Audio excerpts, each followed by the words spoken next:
ओम शांति। आज मुरली की डेट है 2/9/2025।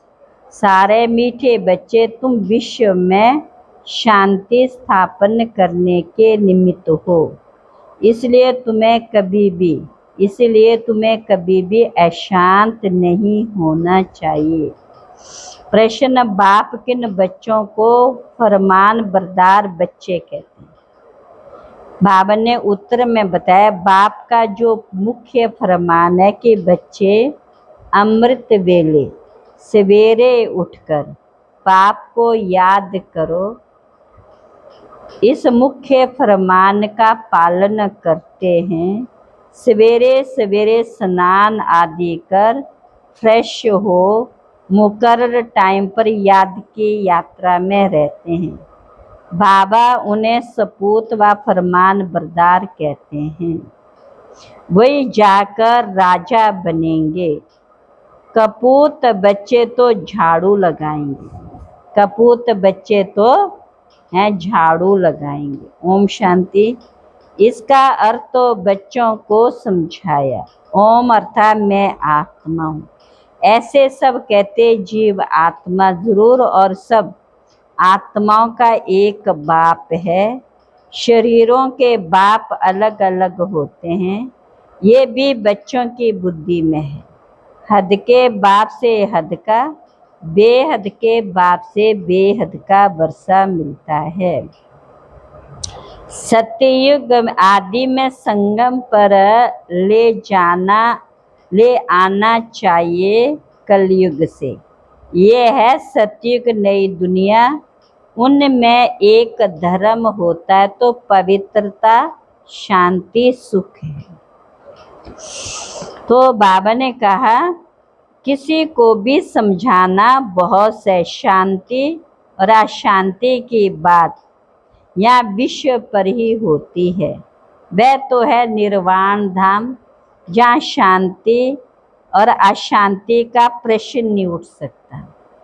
बच्चे जब भाषण करते तो पहले विश्व में शांति की बातें ही उठानी चाहिए। मनुष्य शांति के लिए बहुत प्रयास करते, उनको प्राइज भी मिलती रहती है। वास्तव में इसमें दौड़ा दौड़ी करने की बात ही नहीं। बाप कहते सिर्फ अपने स्वधर्म में टिको तो विक्रम विनाश हो जाएंगे। स्वधर्म में टिकेंगे तो शांति हो जाएगी। तुम हो ही एवर शांत बाप के बच्चे। ये वर्षा उनसे मिलता, उनको कोई मोक्ष नहीं कहेंगे। मोक्ष तो भगवान को भी नहीं मिल सकता। भगवान को भी पाठ जरूर बजाना। कहते हैं कल्प कल्प के संगम युगे आता हूँ। तो भगवान को भी मोक्ष नहीं तो बच्चे फिर मोक्ष कैसे पा सकते हैं? ये बातें सारा दिन विचार सागर मंथन करने की। बाप तो बहुत बच्चों को समझाते, शिव बाबा समझाते तो तुम ब्राह्मण ही समझते हो। विचार सागर मंथन तुमको करना है। सर्विस पर तुम बच्चे हो, तुमको तो बहुत समझाना होता है। रात्रि को 10-11 तक भी कहाँ आते हैं, सवेरे 4 बजे से भी कहाँ सर्विस करने लग पड़ते हैं। जब चाहे तब बैठ सकते हैं। सेंटर में तो बाहर से दूर से आते हैं तो टाइम कर रखना पड़ता है। यहाँ तो कोई भी टाइम बच्चे उठ सकते हैं बहुत, परंतु ऐसे टाइम तो नहीं पढ़ना जो बच्चे उठें और झुटका खाएं। इसलिए सवेरे का टाइम रखा जाता है। जो स्नान आदि कर फ्रेश हो जाए फिर भी टाइम पर नहीं आते, उनको फरमान बरदार नहीं कहेंगे। लौकिक बाप को भी सपूत और कपूत बच्चे होते हैं, बेहद के बाप के भी सपूत और कपूत बच्चे होते हैं। सपूत जाकर के क्या बनेंगे? राजा बनेंगे। कपूत जाकर के क्या बताया आज है? झाड़ू लगाएंगे। तो मालूम तो सब पड़ जाता है ना। श्री कृष्ण जन्माष्टमी पर भी समझाया, वह नई दुनिया, वह अशांति हो नहीं सकती। जो धर्म बाप स्थापन करते, बाद में जब और धर्म आते तो अशांति होती है।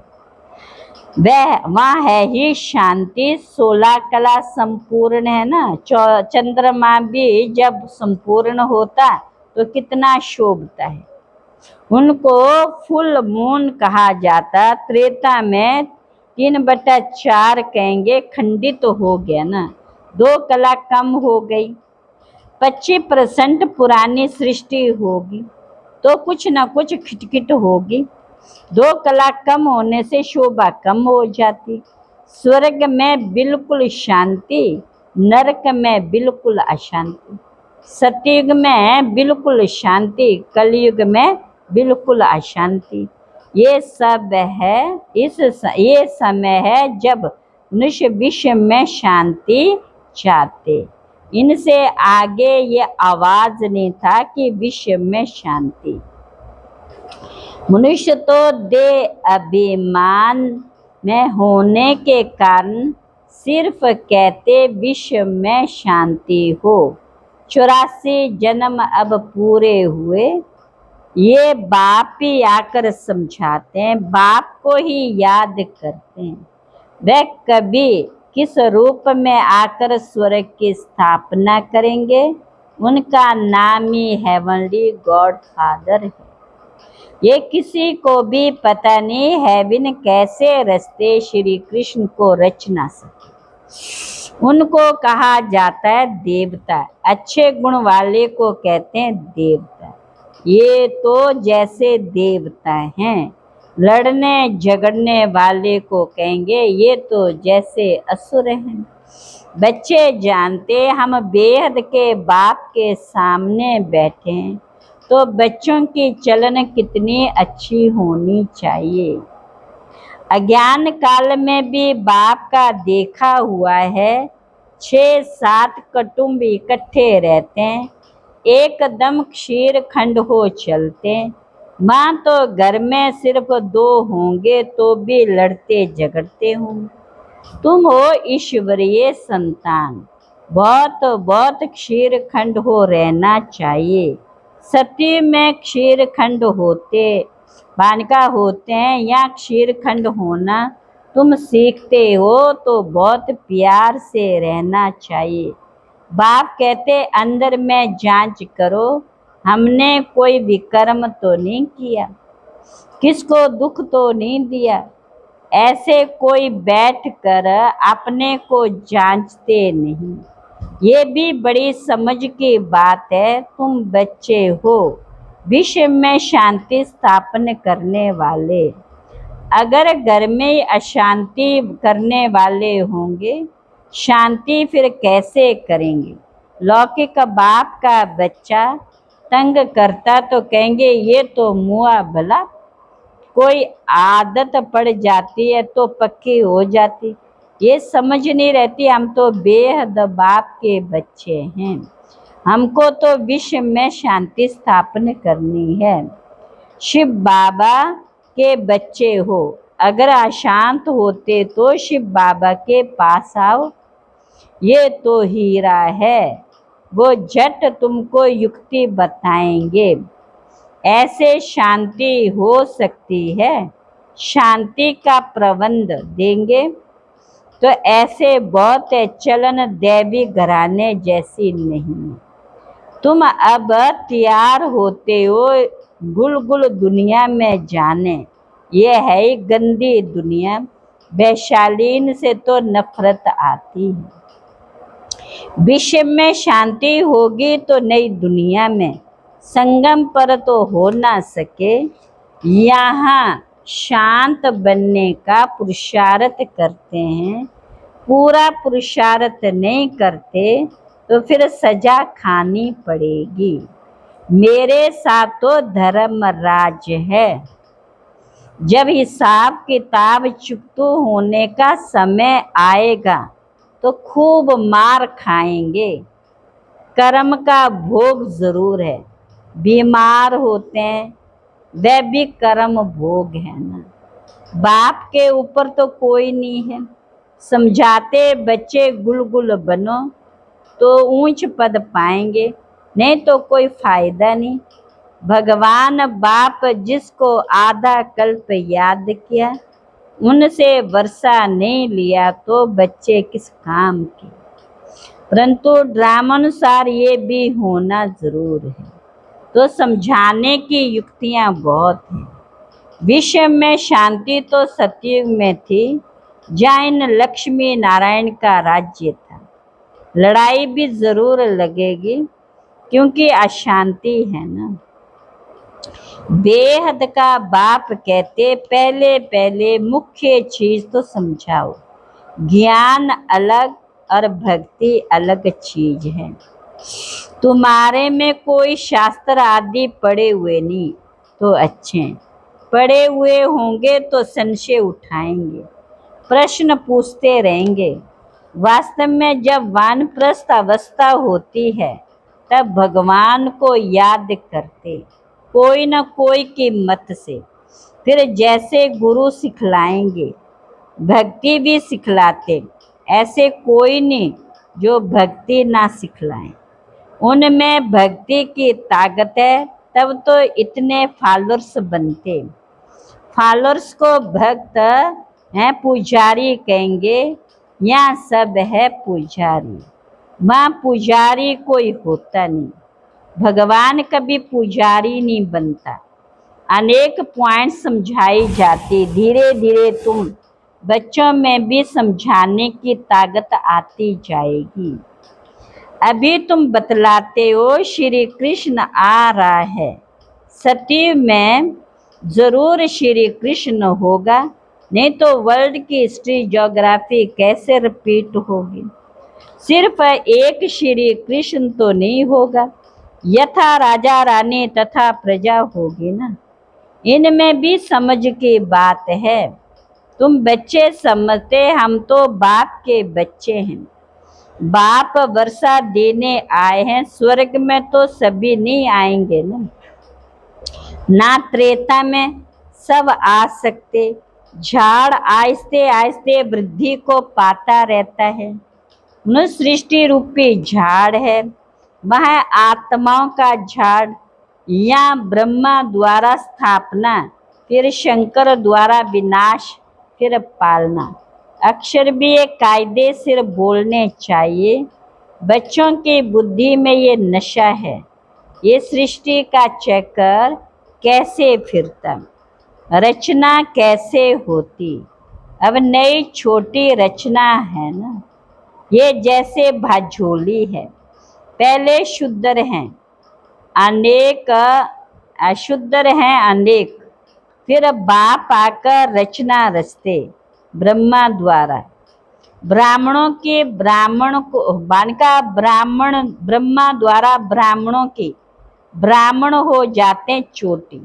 चोटी और पैर आपस में मिलते। पहले ब्राह्मण चाहिए, ब्राह्मणों का युग बहुत छोटा होता है, पीछे हैं देवताएं। ये वर्णों वाला चित्र भी काम का है। ये चित्र समझाने में बहुत इजी है। वैरायटी मनुष्यों का वैरायटी रूप है, समझाने में कितना मजा आता है। ब्राह्मण जब हैं तो सब धर्म है। शूद्रों से ब्राह्मणों का सैपलिंग लगता है। मनुष्य तो झाड़ के सैपलिंग, मनुष्य तो झाड़ के सैपलिंग लगाते हैं। बाप भी सैपलिंग लगाते जहाँ विश्व में शांति हो। अच्छा मीठे मीठे सिकल बच्चों प्रति माता पिता बाप दादा का याद प्यार, गुड मॉर्निंग। रूहानी बाप की रूहानी बच्चों को नमस्ते। रूहानी बच्चों की रूहानी बाप दादा को नमस्ते नमस्ते नमस्ते। धारणा के लिए मुख्य सार। पहली पॉइंट है, सदा स्मृति रखनी है कि हम ईश्वरीय संतान, हमें क्षीर खंड होकर रहना, किसी को भी दुख नहीं देना, किसी को भी दुख नहीं देना है। दूसरी पॉइंट है, अंदर में अपनी जांच करनी है कि हमसे कोई विकर्म तो नहीं होता। अशांत होने तथा अशांति फैलाने की आदत तो नहीं है। आज का वरदान है, पवित्रता की शक्ति द्वारा, पवित्रता की शक्ति द्वारा सदा सुख के संसार में रहने वाले, सदा सुख के संसार में रहने वाले बेगमपुर के रहने वाले बेगमपुर के बादशाह भव। सुख शांति का फाउंडेशन पवित्रता है। जो बच्चे मन वचन कर्म तीनों से पवित्र बनते हैं, वही मन का हाईनेस और होलीनेस है। जहाँ पवित्रता की शक्ति है, माँ सुख शांति स्वतः है। पवित्रता सुख शांति की माता है। पवित्र आत्माएं कभी भी उदास नहीं हो सकती। वे बेगमपुर के बादशाह हैं। उनका ताज भी न्यारा और तख्त भी न्यारा। लाइट का ताज पवित्रता की निशानी है। लाइट का ताज पवित्रता की निशानी है। स्लोगन, मैं आत्मा हूँ शरीर नहीं। ये चिंतन करना ही स्वचिंतन है। अव्यक्त इशारे, पावरफुल योग। पावरफुल योग अर्थात लगन की अग्नि, ज्वाला रूप की याद ही भ्रष्टाचार अत्याचार की अग्नि को समाप्त करेगी और सर्व आत्माओं को सहयोग देगी। इससे ही बेहद की वैराग्य वृत्ति प्रज्वलित होगी। याद की अग्नि एक तरफ उस अग्नि को समाप्त करेगी, दूसरी तरफ आत्मा को परमात्मा का संदेश की शीतल स्वरूप की अनुभूति कराएगी। इससे ये आत्माएं पापों की आग से मुक्त हो सकें, पापों की आग से मुक्त हो सकेगी। अच्छा, ओम शांति।